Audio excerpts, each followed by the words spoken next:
Til máls tekur hv. 2. þingmaður Reykjavíkurkjördæmis norður, Katrín Jakobsdóttir, og talar fyrir Vinstrihreyfinguna – grænt framboð.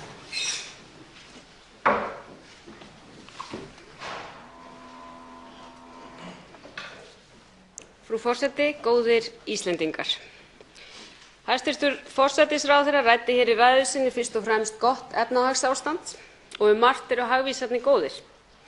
En það má líka færa rök fyrir því að ríkidæmi okkar sé í raun mun óáþreifanlegra en það sem forsætisráðherrann fór yfir í sinni ræðu. Við höfum tungumál sem við höfum notað til að skrifa hetjusögur, ástarljóð, stjórnmálagreinar, glæpasögur, rapptexta og veggjakrot, tungumál sem við höfum notað til að tala saman allt og ekkert, til að skilgreina rétt og rangt, gott og vont, hvernig okkur líður, allt sem flókið, allt sem við vitum ekki alveg hvað okkur finnst Þetta tungumál eigum við og það tengir okkur við fortíð okkar og rætur allt frá landnámi. En þetta tungumál ekki sjálfgefið. Minnkandi lestur, hrun í bókaútgáfu, tæknibreytingar, breytt samskipti, allt hefur þetta áhrif á tungumálið.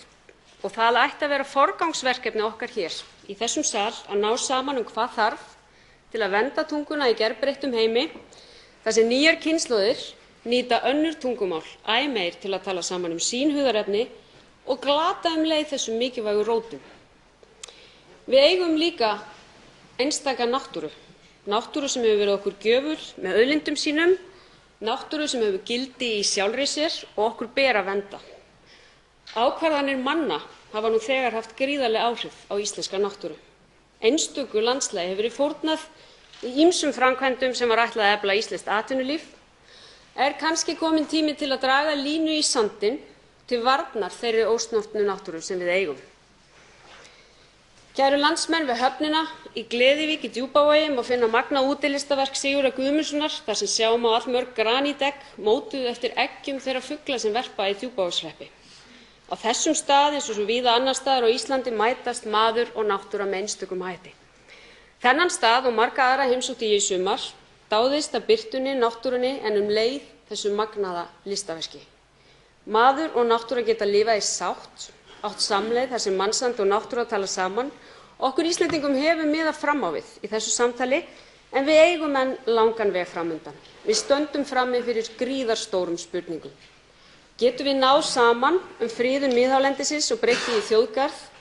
Getum við náð lausn í fiskeldismálum þar sem náttúran fær að njóta vafans og við stöndum vörð þá líffræðilegu fjölbreytni sem felst í villta laxastofninum? Getum við átt þessa umræðu án þess að festast í skotgröfum höfuðborgar og landsbyggðar?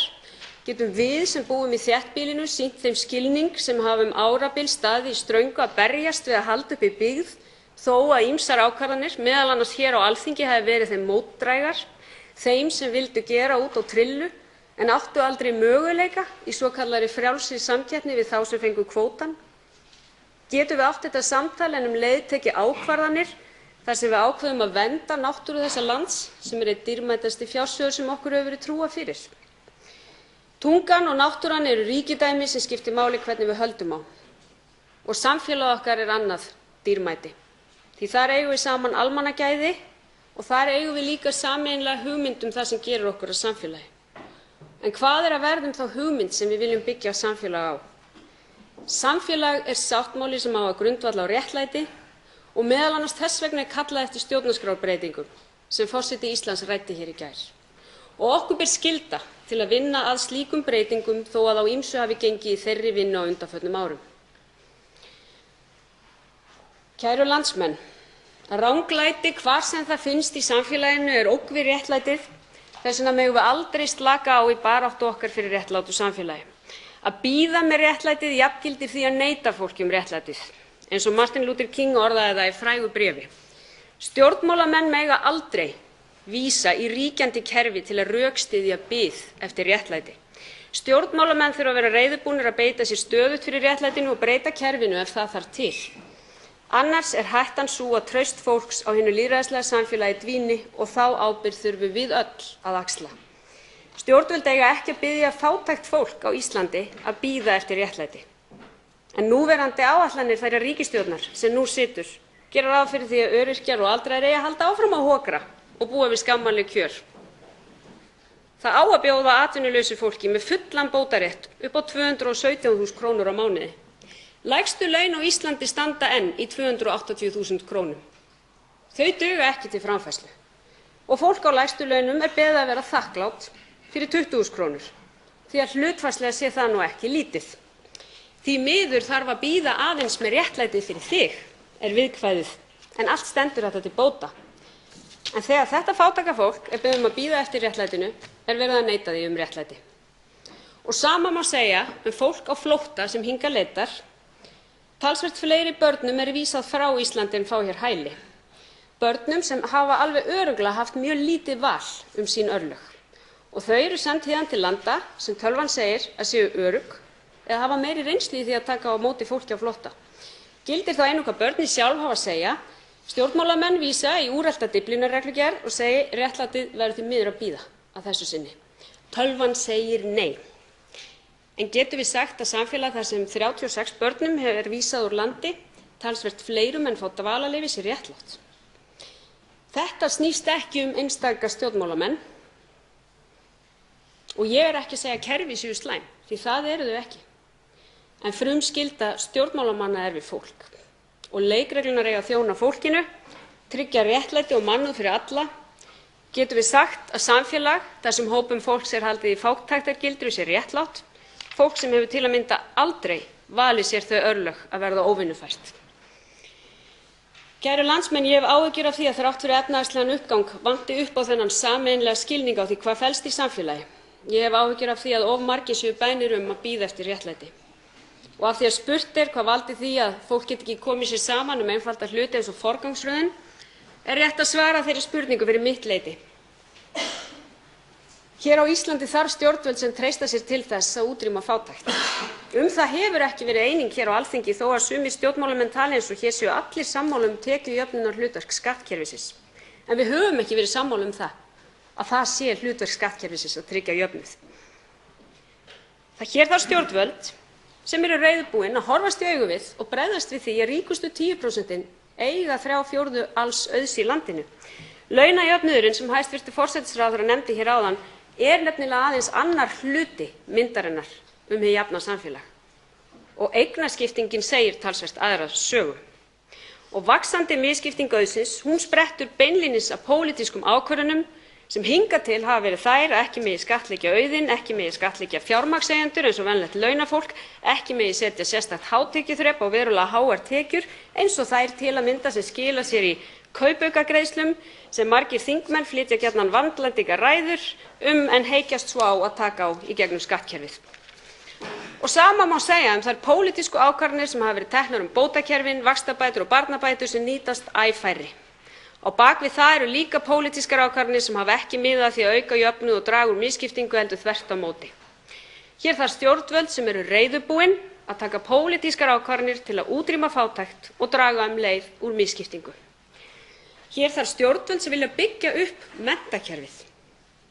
Háskólar og framhaldsskólar þurfa meira fé. Undir það hefur meirihluti fjárlaganefndar tekið í nefndaráliti sínu fjármálaáætlun síðasta vor. En þær ábendingar birtast ekki í fjárlagafrumvarpinu.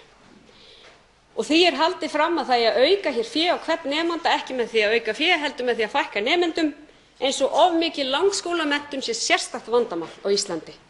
En það er hægt að taka pólitíska ákvörðun að bæta og byggja upp menntakerfið, veðja á fjárfestingu í menntun, rannsóknum, vísindum sem er í senn mikilvægasta undirstaða blómlegs atvinnulífs og eitt mikilvægasta tæki til að auka jöfnuð og skapa forsendur fyrir einstaklinga til að sækja fram á sínum forsendum. Hér þarf stjórnvöld sem vilja byggja upp félagslega rekið heilbrigðiskerfi, þar sem Landspítalinn stendur undir hlutverki sínu, heilsugæslan fær fjármagn til að vera fyrsti viðkomustaður, setja fjármuni sem munar í að bæta stöðu geðheilbrigðismála sem eru verulegt vandamál í okkar góða samfélagi, leggja aukna áherslu á forvarnir til að efla lýðheilsu og heilbrigði. Það þarf stjórnvöld sem ekki hafa þá hugsjón í heilbrigðismálum að útvista verkefnum til einkaaðila sem í framhaldinu greiða sjálfum sér arðgreiðslur af almannafé. Það er pólitískt val og pólitísk ákvörðun. Og síðast en ekki síst þarf hér stjórnvöld sem standa með brotaþolum kynferðisbrota, ekki síst börnum. Og það hefur nú pólitísk umræða sumarsins snúist og hún er mikilvæg fyrir samfélagið allt. Það verkefni þarf að nálgast af alvöru með fræðslu, breyttri framkvæmd og endurbótum á löggjöf. Og það verðum við að ná hér saman í þessum sal þvert á alla flokka. Frú forseti, kæru landsmenn, að undanförnu hefur talsvert verið talað um pólitíska umræðu í kjölfar umræðu áhrifaleysi þingmanna og vinnutíma þingmanna og ýmislegt annað sem lýtur að hlutverki okkar þingmanna. En ég verð að segja það að þingmenn eru að mínu viti forréttindastétt. Fólk sem nýtur þeirra forréttinda að vera kosið hingað inn af almenningi í landinu fær fyrir það ágætlega greitt til að sinna því hlutverki að tryggja almannahagsmuni. Og það hlutverk eigum við að taka alvarlega. Það hlutverk snýst að almenningur hafi það pólitískt val hvernig þessu landi stjórnað. Það hlutverk snýst það að enginn sé beðinn að bíða eftir réttlætinu. Að stofnanir samfélagsins séu réttlátar, að stjórnmálamenn tryggi það að kerfið þjóni fólkinu en ekki öfugt.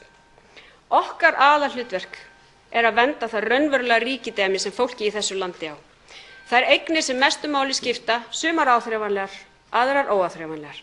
Gleymum því ekki á þinginu fram undan sem ég vona að verði gjöfult og gott fyrir okkur öll.